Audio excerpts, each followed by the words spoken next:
Mardi 15 août était la dernière pour Malik, éliminé dans le coup fatal des 12 coups de midi. Ce même jour, Jean-Luc Reichmann a fait une mise au point sur la fille du candidat. La petite était plusieurs fois apparue à l'écran pendant les dernières émissions. Dernier round pour Malik.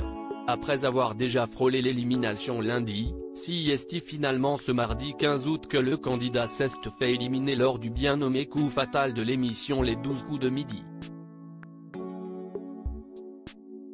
Lors de cette dernière participation, Jean-Luc Reichmann en a profité pour livrer quelques-uns des secrets de coulisses. Il a notamment raconté à quel point la fille du candidat avait envie d'apparaître à l'écran, mais aussi qu'il avait été difficile de réaliser ce souhait. Comme l'a révélé le présentateur, tout est finalement rentré dans l'ordre entre deux émissions quand la mère de cette dernière a fini par répondre au téléphone. Malik, elle voulait absolument mettre une tête, la pauvre. C'est un Jean-Luc Reichmann malicieux qui a entrepris de livrer cette anecdote qui relève de la cuisine interne de l'émission. Alors moi j'aime bien tout dire aux téléspectateurs. A-t-il commencé.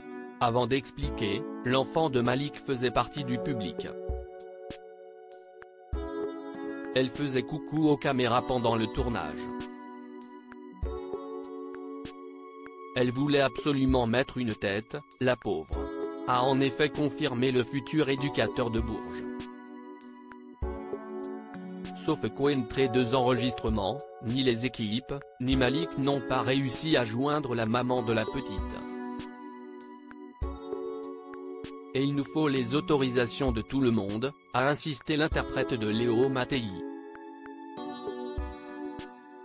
Sans l'accord de la mère, il aurait été impossible de montrer l'enfant à l'antenne. Mais finalement, celle-ci a fini par répondre et les téléspectateurs ont ainsi pu découvrir la petite tête de temps en temps de la petite fille, comme s'en est réjoui Jean-Luc Reichmann. Maintenant tout est clair, on a eu les autorisations de la maman, que nous saluons, s'est-il félicité. Céline, les 12 coups de midi, son retour à la vie normale après 125 participations avant Malik, Esteban devenait le maître des 12 coups de midi.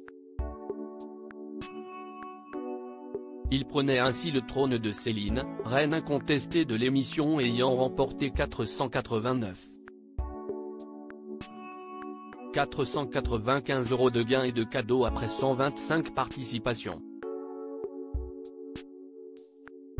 À la suite de son éviction, cette dernière avait accepté de répondre aux questions de télé-loisirs. Elle racontait que même si elle avait eu besoin de quelques jours pour accepter ce retour à la normale, elle se souviendrait toute sa vie de cette expérience extraordinaire ainsi que du soutien de sa famille et de ses collègues de travail. Malik est quant à lui reparti avec 13 650 € après avoir participé à 6 émissions. C'est Bernadette qui lui succède. Article écrit en collaboration avec 6 médias.